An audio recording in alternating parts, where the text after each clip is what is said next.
Hermanos míos, estaremos considerando la palabra de Dios bajo el tema Conociendo a Jesús el Cristo, los lentes del Evangelio. Alguien puede decir que tiene eso que ver con Jesús. Claro, tiene mucho que ver, tiene todo que ver. El punto es que estamos conociendo a Cristo y estamos observando que Cristo utilizaba el Evangelio para leer todo lo que él enfrentaba en su vida diaria. Cuando nosotros llegamos a cierta edad, los doctores ya nos recomiendan los lentes. Ya uno se da cuenta que ya no ve y que tiene que alargar las cosas o tratar de acercarlas más para poder verlas. Le dicen a uno que son solo para leer. ¿Le han dicho a ustedes? Los lentes son solo para leerles. Ah, bueno, dice uno, entonces los voy a usar solo de vez en cuando tengo que leer algo. Entras al supermercado y te das cuenta que no ves el precio chiquito, el que es por gramo, no lo ves. Necesitas los lentes. Te dan a firmar algo y uno dice, híjole, no veo. Como eran solo para leer, no los traje. Cuando terminas dándote cuenta después de un ratito, que aunque eran solo para leer, los ocupas todo el tiempo. Los ocupas todo el tiempo. Hermanos, lo que consideraremos hoy, lo que estaremos viendo hoy, son por lo menos una vivencia de Jesús. Una experiencia que él tuvo estando aquí en la tierra. Y veremos cómo nuestro Señor y Salvador Jesús utiliza una experiencia para verla a través de los lentes del Evangelio. Algo que es muy importante para nuestras almas. Algo de lo que nosotros urgimos. Ver toda nuestra vida a la luz del Evangelio. Utilizar los lentes del Evangelio para la vida diaria. Así que acerquémonos a esta meditación bíblica y consideremos el primer punto del sermón. Un evento normal que es leído a la luz del Evangelio. Este es el evento normal. En Mateo 17, 24 y 25. ¿Lo tienen? Cuando llegaron a Capernaum, se acercaron a Pedro, los que cobraban las 2 dracmas del impuesto del templo. Y dijeron, ¿no paga su maestro el impuesto del templo? Sí, contestó Pedro. ¿Qué es esto del impuesto del templo? Este es el evento normal, el que voy a describir. Lo que pasaba es que una vez al año, en la nación de Israel, se cobraba un impuesto a todo hombre mayor de 20 años. El impuesto era para mantener el templo. El costo del impuesto eran 2 dracmas, que es más o menos el salario de un hombre por 2 días de trabajo. Es decir, un hombre se ganaba en promedio 1 dracma. Para poder pagar el impuesto, que eran 2 dracmas, usted tenía que trabajar un par de días. El impuesto era básicamente 2 días de trabajo por cada año. Pero todos los años pasaban cobrándolo. Esto se lo cobraron a Pedro con respecto a Jesús, se lo cobraron llegando a Capernaum. En Capernaum no había un templo, el único templo que había era construido y había sido reconstruido por hombres de Dios, construido por Salomón y reconstruido en Jerusalén. Pero le cobraron llegando a Capernaum porque era una de las tierras donde Jesús más pasó su tiempo. Jesús pasó en Capernaum haciendo milagros, haciendo muchas cosas para manifestar el poder de Dios y proclamar el Evangelio. Así que le cobran el impuesto en una tierra que estaba acostumbrada a ver a Jesús hacer cosas que solo Dios puede hacer. Y sin embargo agarran a Jesús y lo grabaron con el impuesto. Le cobraron el impuesto. ¿Me explico? Al mismísimo Hijo de Dios. El impuesto era para el mantenimiento del templo de Dios. Y los incrédulos de Capernaum ni siquiera exoneraron, ni siquiera a Cristo. Aún a Cristo le cobraron el impuesto del templo. Así que el impuesto le fue cobrado a Pedro, por alguna razón que no conocemos. Le preguntan a Pedro, ¿tu maestro no paga el impuesto?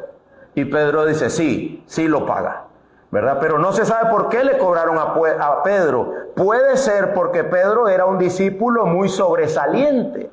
Cada vez que había algo que decir, ¿quién era el que hablaba? Pedro. Todo el tiempo era Pedro. Así que Pedro era un discípulo muy sobresaliente. Puede ser que por eso le hayan cobrado el impuesto. Puede que le hayan cobrado el impuesto porque Jesús no estaba, lo cual no lo creo. Siempre Jesús estaba cerca de Pedro, Pedro estaba cerca de Jesús, excepto solo cuando Jesús fue arrestado. Y aún así Pedro se mantuvo cerca siguiéndolo hasta la cruz, hasta que lo negó.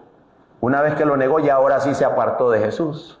Pero Jesús fue por él otra vez, una vez que Jesús resucitó. Así que, hermanos míos, normalmente Jesús siempre estaba con Pedro. La tercera creo que era la razón por la cual Pedro tuvo que ser preguntado, cuestionado sobre este impuesto, y es que Jesús estaba muy ocupado. Muy probablemente. Jesús siempre estaba ocupado. Así que entre gente jaloneándolo, gente pidiendo que lo curaran o algo, los cobradores de impuestos vienen a Jesús, a Pedro, y le cobran el impuesto que le iban a cobrar a Jesús. Ahora quiero que vayamos a Éxodo 30, porque Éxodo 30 es el conocimiento bíblico que tenemos en Éxodo 30, el que nos permite darnos cuenta que esta experiencia de Mateo 17, no la pierda porque vamos a volver a Mateo 17, póngale una marca, esa experiencia de Mateo 17:24 debe ser leída a la luz del Evangelio. Es el conocimiento bíblico el que me permite leer mis experiencias a la luz del Evangelio, como lo hizo Jesús. ¿Qué dice en Éxodo 30, verso 11 a el 16? Ahí es donde Dios puso el impuesto de las 2 dracmas para el templo. Dice así, Éxodo 30, 11. El Señor habló también a Moisés y le dijo: cuando hagas un censo, cuando los cuentes a los israelitas para contarlos, cada uno dará al Señor un rescate por su persona cuando sean contados, para que no haya plaga entre ellos cuando los hayas contado. Esto dará a todo el que sea contado, medio ciclo, 5.7 gramos de plata, conforme al ciclo del santuario. El ciclo es de 20 jeras, medio ciclo es la ofrenda al Señor. Todo el que sea contado de 20 años arriba dará la ofrenda al Señor. El rico, presta atención a esto, el rico no pagará más, va a pagar lo mismo que todos. El rico no pagará más, ni el pobre pagará menos del medio ciclo, al dar la ofrenda al Señor para hacer expiación por sus vidas. Tomarás de los israelitas el dinero de la expiación y lo darás para el servicio de la tienda de reunión, para que sea un recordatorio para los israelitas delante del Señor como expiación por sus vidas. Hasta ahí. Hay una serie de frases que son sumamente interesantes. Esto era una ofrenda como rescate por la vida de la persona a la que contaban. Lo contabilizaban. Era una ofrenda o un impuesto judío, israelita, divino. No tenía nada que ver con Roma, que tenía bajo cautiverio a Israel en ese tiempo. No tenía nada que ver con impuestos romanos. Eso los cobraban los romanos a través de los levitas. Este es un impuesto del templo dado por Dios. Pero es interesante porque contaban a la gente una vez al año, y una vez que lo contaban, ahí hay otro, cada uno de esos otros tenía que pagar. ¿Por qué? Porque si no iba a venir una plaga, un padecimiento sobre la persona que no pagaba. Y esa plaga, ese padecimiento, era un padecimiento enviado por Dios, semejante a los que vinieron a Egipto, cuando Dios sacó a Israel de Egipto. Y lo tercero interesante es que todos pagaban lo mismo, no importa si era rico o si era pobre. Todos tenían que dar la misma cantidad, el mismo monto. En la teología bíblica, cuando tenemos términos como rescate y la igualdad del monto sobre todo el pueblo, aparece para evitar la plaga o la ira de Dios como las que sufrieron los egipcios. Es evidente que se está ante una ilustración que apunta a las verdades del Evangelio, porque todos necesitamos una misma paga por nuestros pecados. Todos tenemos, ricos o pobres, tenemos una misma deuda delante de Dios. Y la paga que se da para rescate de nuestras almas, una vez que somos contabilizados como pueblo de Dios, la paga es solo una, y es la misma para todos. La paga es Cristo. Así que ya usted puede hacerse una idea del evento ante el cual Jesús y Pedro están lidiando. Se están cobrando los impuestos, pero recuerde, es un evento que apunta al Evangelio. Así que Jesús utiliza el evento natural que se cobraba cada año, que tal vez la gente simplemente ya se metía la mano a la bolsa y lo pagaba. Así como cuando usted y yo pagamos ahí los trimestrales y esas cosas del Ministerio de Hacienda, cada mes a mes uno ahí le pone plata y ya está. Uno ya lo hace de manera natural. mientras la gente de Israel ya lo hacía de manera natural. Sin embargo, Jesús no se ha olvidado que la vida natural está relacionada con Dios y apunta al Evangelio. Que la vida normal en este mundo caído está vinculada a la eternidad y siempre es relacionable con las verdades que salvan. Así que ahora escucha el segundo punto de sermón, el análisis del evento desde el Evangelio. Ya tenemos el evento. Ahora el análisis. Mira ahí lo que dice la Biblia en Mateo 17. Mateo 17. Después de que Pedro contesta en el verso 25, sí, contestó Pedro, sí, contestó Pedro. Ahora ahí hay un punto y ahí inicia el análisis. Y cuando él llegó a casa, cuando Pedro llegó a casa, Jesús se le anticipó diciendo, ¿qué te parece, Simón? ¿De quiénes cobran tributo o impuesto los reyes de la tierra? ¿De sus hijos o de los extraños? De los extraños, respondió Pedro. Entonces los hijos están exentos, le dijo Jesús. Entonces los hijos están exentos, le dijo Jesús. Es interesante, ¿no? El análisis que Jesús está haciendo. La reacción de Jesús, él se anticipa a que Pedro hable. Probablemente Pedro viene rascándose la cabeza diciendo, ¿cómo hago para decirle al Señor que nos cobraron los impuestos? ¿Verdad? Tengo que hablar con Jesús de eso, porque a quien le preguntaron fue a Pedro, a quien le hicieron el cobro fue a Pedro, pero era por los impuestos de Jesús. ¿Qué pasa con tu maestro? ¿No paga los impuestos o qué? Híjole, dice Pedro, tengo que hablar con Jesús de eso. Ni siquiera ha logrado formular su pregunta cuando Jesús ya se le anticipa a Pedro. Esa expresión es completamente intencional. Dice, y cuando llegó a casa Jesús se le anticipó. Eso es sumamente intencional. Ni siquiera le da tiempo de que Pedro le cuente lo que dijeron los cobradores. Jesús no estaba en medio de la gente que cobró, pero Jesús sí sabía que estaban cobrando.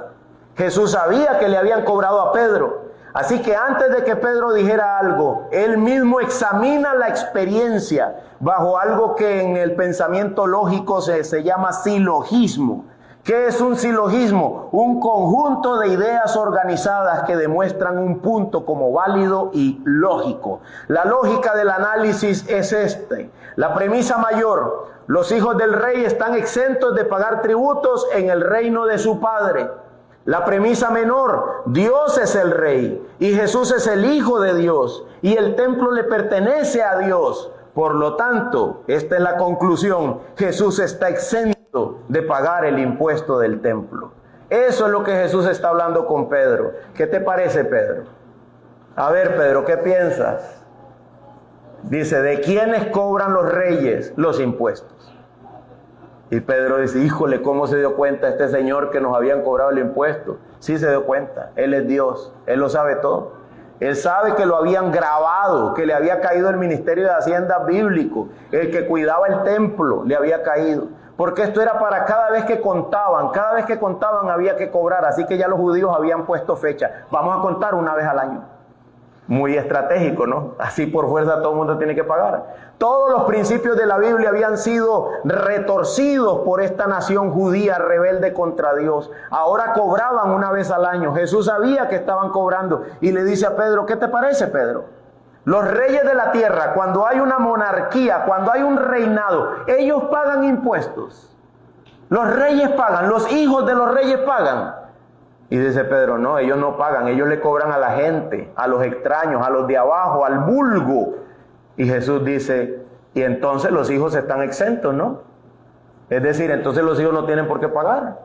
¿Por qué me están cobrando a mí? Lo que Jesús está diciendo es eso. El templo es de mi Padre Dios y yo soy hijo de Dios. Él es el rey sobre todo y yo soy su heredero. ¿Por qué me están cobrando a mí? Este es el análisis que Jesús hace.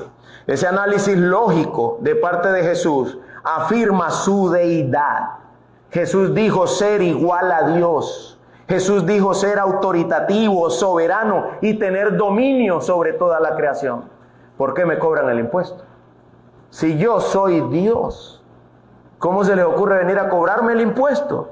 Lo hace de manera directa, lo hace de manera clara, sencilla y profunda, utilizando una experiencia de la vida diaria y demostrando en su análisis y comprensión de las cosas que Él mismo es Dios y no había razón alguna para cobrarle.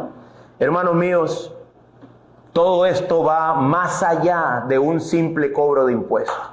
Todo esto apunta al Evangelio. Escucha esto: Jesús es el rescate por nuestros pecados. Y el cobro de los impuestos de Dios sobre Jesús no termina siendo otra cosa más que un presagio de la muerte de Cristo. Jesús iba a ser grabado. Le iban a poner impuestos, pero el impuesto que él iba a tener que pagar era el mío, era el suyo, era el de nuestros pecados. Por eso Mateo incluyó esta experiencia, porque Jesús es el que paga el impuesto delante de Dios. Por eso, a pesar de que su razonamiento lógico, él no tenía por qué pagar, sin embargo se lo cobran, porque simbólicamente esto está apuntando a la cruz. ¿A quién le cobraron los pecados de nosotros, hermanos?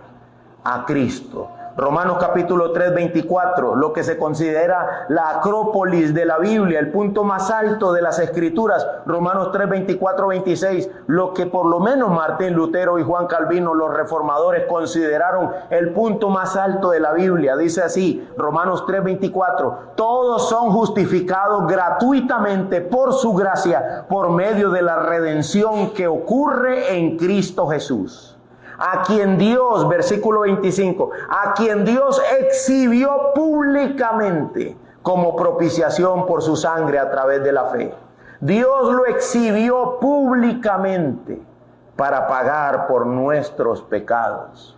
Él fue el azotado, el herido fue por nuestras rebeliones. Cuando nosotros estamos esperando que Dios abra el cielo y nos castigue, estamos menospreciando a Cristo. Él ya fue cobrado, Él ya fue grabado con el impuesto por nuestra salvación. Isaías 53:4 dice lo siguiente, leo para ustedes: ciertamente Él llevó nuestras enfermedades y cargó nuestros dolores. Él llevó nuestras enfermedades, Él cargó nuestros dolores, Él fue herido por nuestras transgresiones, molido por nuestras iniquidades, el castigo por nuestra paz cayó sobre Él, y por sus heridas hemos sido sanados. Todos nosotros, dice Isaías, nos descarriamos como ovejas, nos apartamos cada cual por su camino. Pero el Señor Dios hizo que cayera sobre Él la iniquidad de todos nosotros. ¿Ya ves por qué le cobraron el impuesto? ¿Ya ves por qué Mateo lo incluye dentro del Evangelio? Dice Mateo, hasta el cobro del impuesto fue evangélico. Hasta el cobro del impuesto apuntaba a la redención de las almas en Cristo. ¿Se acuerdan que Cristo les dijo, todavía tengo muchas cosas que decirles, pero ustedes no las entenderán ahorita? Cuando venga el Espíritu Santo, ustedes entenderán. Y Mateo decía, con razón. Acuérdense que Mateo era un cobrador de impuestos para Roma, no para Israel, para Roma. Pero Mateo estuvo muy atento a este evento y dice, con razón, a él le cobraron. Con razón, siendo él Dios, tuvo que pagar, porque a él le cargaron aún nuestros pecados. Ahora yo quiero que veas la solución del evento, el último punto del sermón. No es que ya vamos a terminar, pero es el último punto. Había un evento, ocurrió un análisis del evento, lo hizo Jesús, diciendo que él era Dios mismo, que por qué le cobraban. Sin embargo, mira cómo se soluciona el evento. Verso 27. Sin embargo, no tienen por qué cobrarme, le dice Jesús a Pedro. No tienen por qué cobrarme, sin embargo, para que no los escandalicemos, para que la gente no dude. Ve al mar, echa el anzuelo y toma el primer pez que salga, y cuando le abras la boca hallarás un ciclo. Tómalo y dáselo por ti y por mí. Ahí está la resolución del evento. En esta sección es interesante la intención y la acción sobrenatural, señalando por completo hacia el Evangelio mismo. ¿Cuál es la intención? Lo que Jesús quiere es que no se escandalicen. voy a pagar. Sin embargo, voy a pagar para que la gente no se escandalice. Tomas esa palabra y busca lo que significa en griego y te das cuenta que significa no ser tropezadero de la fe de las personas. Que la gente no tropiece en su fe en Jesús. Que lo sigan viendo puro, que lo sigan viendo limpio, que lo sigan considerando adecuado para salvarme. Esa es la intención de Jesús. Cumplir en todo la ley de su Padre Dios. Obedecer absolutamente en todo, aunque no hay razón por la cual le cobren. Sin embargo, Él sabe que la perfección de Él es la perfección nuestra, por la gracia de Dios en la persona de Cristo. Así que para que nadie tropiece, Él mismo siendo igual a Dios, no tiene la necesidad de pagar el impuesto, pero establece pagarlo, para que no exista una excusa, para que nadie diga, Cristo a mí no me representa. Cristo dice, yo fui fiel en todo, absolutamente en todo, hasta en el pago de un impuesto que no tenía por qué pagar. Esto es muy interesante, porque ya habíamos considerado anteriormente que los hombres se escandalizaban de Cristo. Dice la Biblia en otro versículo que ya prediqué. Entonces, acercándose los discípulos, le dijeron, ¿sabes que los fariseos se escandalizaron cuando oyeron tus palabras? ¿Sabes que los fariseos se escandalizaron cuando te escucharon hablar? Hermanos, sí, los fariseos se escandalizaban. Los líderes religiosos tropezaban en Cristo por las palabras de Cristo. Y eso no le importó a Jesús. Que tropiecen por la palabra no importa, porque la palabra es la palabra de Dios. Pero que tropiecen por mis hechos sí importa, porque mis hechos también deben dar la gloria a Dios. Así que Jesús sí se preocupa por lo que ven en Él en su actuación. Con respecto a las palabras, no, porque eran las palabras mismas de Dios. Esto se ha dicho así por los teólogos.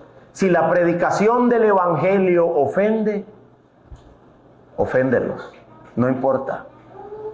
Pero por tus comportamientos, no los ofendas nunca. Si la predicación les ofende, que se ofendan, pero que nunca haya una razón por nuestro comportamiento que sea ofensivo a las almas, de manera que se escandalicen, que tropiecen con respecto a la fe en Cristo. Cristo estaba preocupado por eso. Esa era su intención, que la gente no tropezara. No quería ser piedra de tropiezo para nadie. Antes bien, Él vino a salvar lo que se había perdido. Si Jesús hubiese desobedecido en algo, todos nosotros estaríamos bajo nuestros pecados, ya que Dios no estuviera agradado con Cristo. Pero además, no cabe duda que con esta acción nos provee un gran ejemplo a seguir. Y yo creo que el resto de la exposición bíblica el otro domingo va a hablar sobre eso, sobre no ser piedra de tropiezo. Así que Jesús, como no quiere ser piedra de tropiezo, resuelve la situación así. Escucha. Ve al mar, echa el anzuelo, primer pez que se cuelga lo saca, le abre la boca y ahí está la plata. Entrégala por ti y por mí. Una serie de órdenes breves, puntuales, para que Pedro solo vaya y ejecute lo que ya Dios tiene establecido. Para que Pedro solo vaya ahí como un robotcito y haga pum, pum, pum, aquí está la plata. Lo que pidieron, justo lo que pidieron. Hermanos, pregúntense, ¿quién sino solo Dios, escucha esto, podría saber que ese pez algún día se había tragado esa plata que se necesitaba? ¿Quién sino solo Dios? Si tú eres como yo y has crecido a la orilla de un río, yo crecí a la orilla del Tempisque, ahí se ven las sardinillas y los peces pequeños, todo lo que brilla, ellos van y le meten un mordisco. Todo lo que brillan van y le meten un mordisco. A veces vuelven a tirar de vuelta a la arena. Pero ellos piensan que tal vez es la cabecilla de un yuyo o algo. Y van y lo muerden. Y luego tienen que tirar de vuelta a la arena. Pero este pez se había tragado la plata que se ocupaba para el impuesto. Solo Dios sabe cuándo. Y Dios lo sabía. Y el que lo está diciendo es Dios hecho hombre. Jesús hace rato que no andaba poniéndole cuidado a los peces a ver qué estaban haciendo en el mar. Estoy seguro. Simplemente lo sabía porque es Dios. Porque nada se mueve en la tierra sin que Dios no lo sepa. Absolutamente nada. Ni un pez se traga una monedilla si Dios no lo sabe. Jesús lo sabía. Además de eso, ¿quién pudo haber hecho que ese pez exclusivamente se colgara del anzuelo que Pedro tiró? ¿Me explico? Varias cosas que solo pudieran ser hechas, dice la gente, por guava, por suerte. No, por deidad. Dios tiene el control. El pez se había tragado la plata exacta. El pez iba a morder el anzuelo de Pedro en el momento exacto. Y Pedro solo tenía que abrirle la boca y sacar la plata e ir a pagar. Pedro era un pescador y Pedro sabía que esto no era normal. Pedro sabía que los peces no muerden el anzuelo así. Hoy me voy a sacar tal robalo. Va uno y tira la cuerda y no pica nada, pica un pesapo, cualquier otra cosa, menos el robalo que uno quería sacar. Hermanos míos, ¿quién sino solo Dios pudo haber hecho que ese pez y no otro mordiera el anzuelo de Pedro? Jesús tenía todo el poder. Jesús tenía todo el conocimiento y toda la determinación del futuro, porque Él es Dios.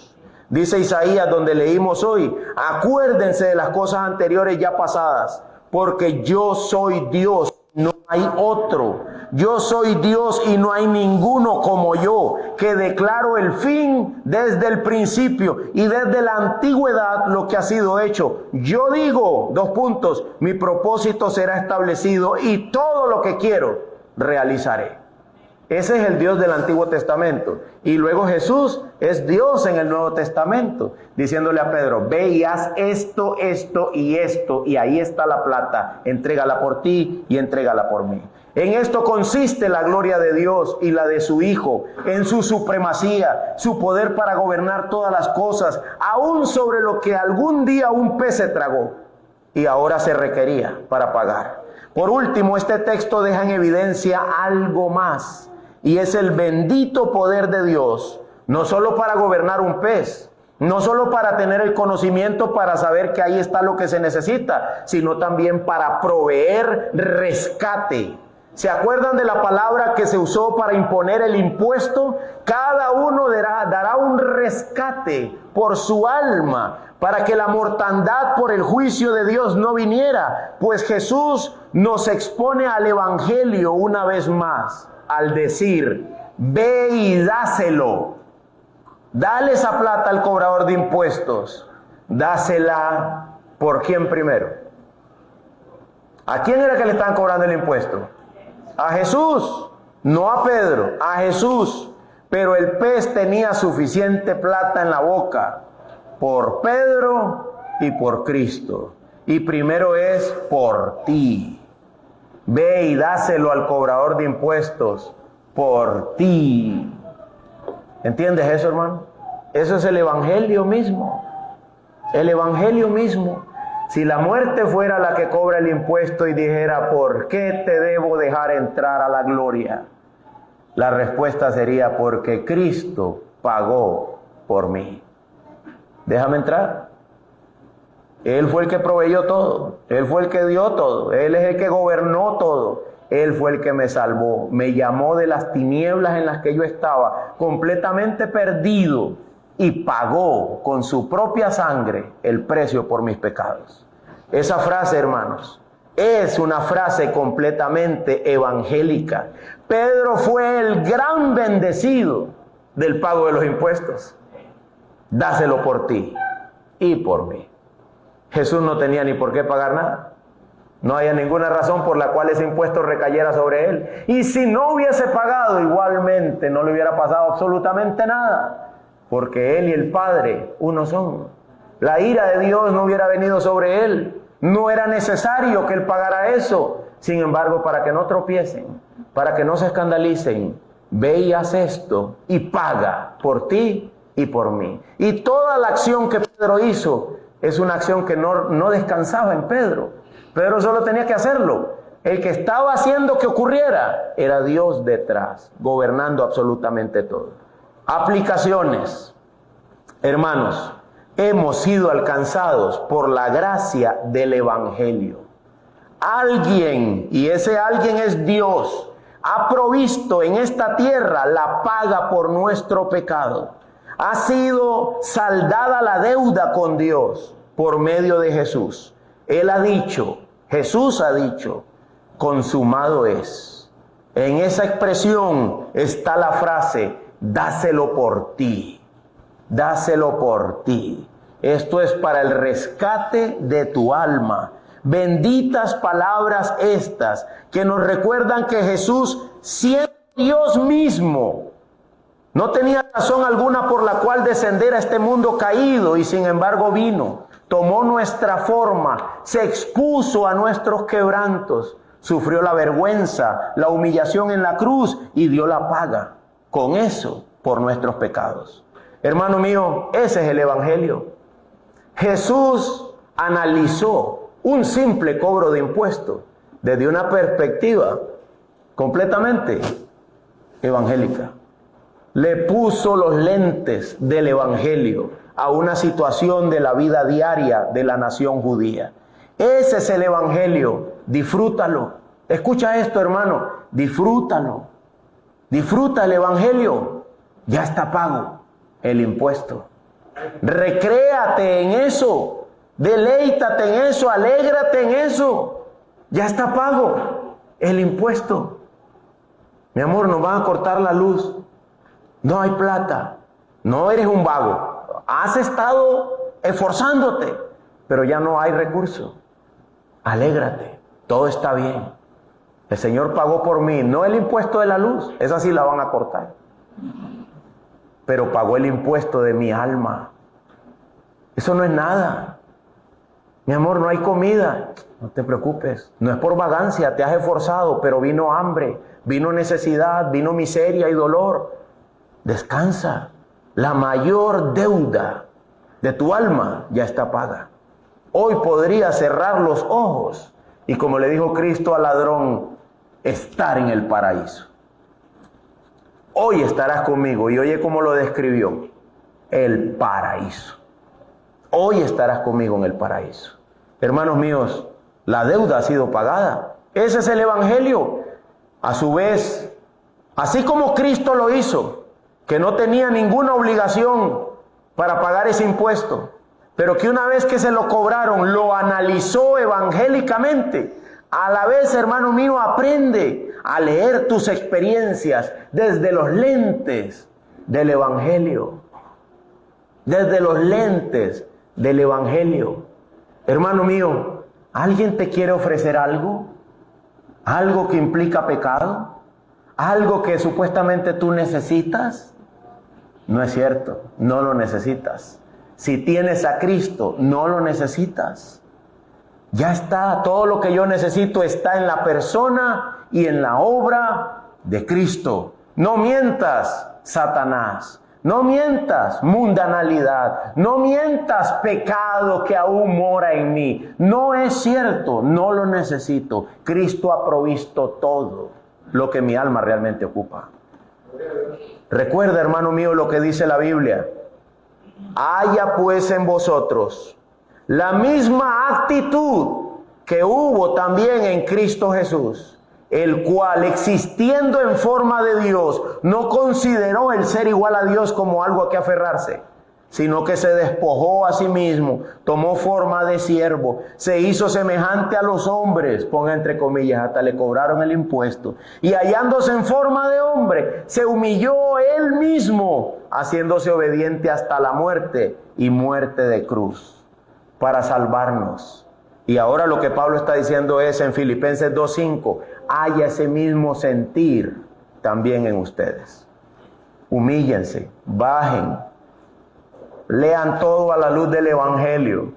Alguien se para y te dice, miserable. ¿Qué dirías tú? A la luz del Evangelio. Es cierto. Soy un miserable. Gusano, inútil. Sí, es cierto. ¿Verdad?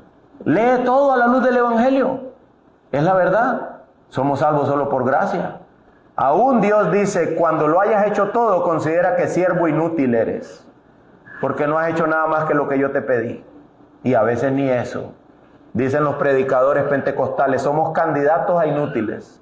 Y yo digo, cierto, eso es verdad. Somos candidatos a siervos inútiles. No alcanzamos ni ser ni siervos inútiles. Nos quedamos cortos, pero Cristo pagó por nosotros. Pero hayan ustedes el mismo sentir que hubo también en Cristo Jesús. Dice John Flavel, un puritano del año 1600, en su libro Fundamentos de la Vida: Cristo bajó desde la majestad del cielo hasta el polvo de la tierra. Cristo pasó del trono al pesebre, del gozo eterno a la agonía en la cruz, por criaturas que no solo eran indignas, eran sus enemigos. No solo no lo merecían, es que eran sus enemigos. Y Cristo lo hizo. Este incidente de la humillación de Cristo y de pagar Él por nosotros, Thomas Watson dice lo siguiente: es indecente ver al Salvador humillado al lado de un pecador que supuestamente ha sido salvo, pero que abunda en arrogancia. Es indecente que Cristo se haya humillado tanto, dice Thomas Watson, y que yo siga siendo arrogante. Eso es indecente. Hermanos míos, el Señor tenga de nosotros misericordia y haya en nosotros el mismo sentir de Cristo. Dáselo por ti y por mí. ¿Qué quiere decir eso? No solamente que vengamos a Dios en arrepentimiento y fe, sino que tengamos más esta mentalidad de que aunque no me toque a mí pagarlo, yo voy a pagarlo. Dáselo por ti y dáselo por mí. Aunque no nos corresponda, nos humillamos y servimos a los que nos rodean. Que esa frase alumbre nuestra vida y recordemos, eso es ver todo con los lentes del Evangelio. ¿Qué es ver todo con los lentes del Evangelio? Para que no se escandalicen, ve y haz esto, dáselo por ti y por mí. Para que no se escandalicen. ¿Verdad, hermano? A veces el jefe viene y nos pega 4 gritos, pero ¿qué pasa si yo me defiendo? No es justo, pero ¿qué pasa si me defiendo? Estaría siendo tropezadero de repente. Así que para que no se escandalicen, déjalo que pase. Para que no se escandalicen, no esté llevando a todo mundo a los tribunales de justicia. Para que no se escandalicen, no andes renunciando de todos los trabajos porque solo te hicieron mala cara. Para que no se escandalicen, ¿por qué te vas a divorciar? Para que no se escandalicen, entrégate por ellos, para que el nombre de Dios sea glorificado. Leamos nuestras experiencias de la vida diaria con los lentes del Evangelio. Que el Señor nos ayude en esto. Vamos a orar.